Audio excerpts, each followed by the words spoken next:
aš buvau va per tiek, kad nebūčiau mokytojas. Jei tai būtų nutikę, aš tikrai būčiau nelaimingas. Iššūkis 23. Bėgti ar važiuoti? Kai buvau mokinys, aš be galo mylėjau sportą. Krepšinį, futbolą, bet labiausiai tinklinį. Aš jį žaisdavau tiek salėje, tiek lauke. O šitoje vietoje noriu padėkoti Rapolui ir Evaldui. Jie buvo tie žmonės, kurie mokė mane, kaip reikia žaisti, o svarbiausia, kaip mylėti tinklinį. 11 klasėje jau žaidžiau visai neblogai. Ėjau į mokyklos tinklinio būrelį. Ten būdavo daug jaunesnių mokinių ir aš pradėjau jiems padėti. Aiškinti, rodyti, kaip reikia žaisti. Ir tas man labai patiko. Ir tada atėjo 12 klasė. Ir klausimas, kas toliau?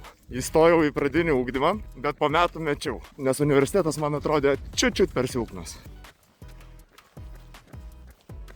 Tada grįžau į Kauną ir pasukau kitų kelių. Norėjau tapti renginių organizatoriumi ir įstojau į kultūros vadybą. Baigiau bakalaurą, bet širdį jaučiau, kad vis tiek kažkas ne taip. Žinote jausmą, kai viskas atrodo tvarkoje, bet viduje nėra džiaugsmo.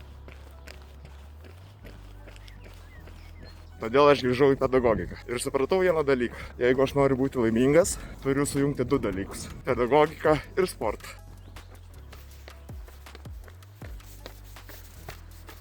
Taip aš įstojau į Lietuvos sporto universitetą, baigiau ten magistrą ir dabar esu fizinio ugdymo mokytojas. Ir dabar kiekvieną dieną į darbą einu su šypsena. Todėl būtent tau aš linkiu atrasti, kas tau suteikia daugiausiai džiaugsmo. Ir tikiu, kad taip atrasi savo kelią. O dabar, čiau.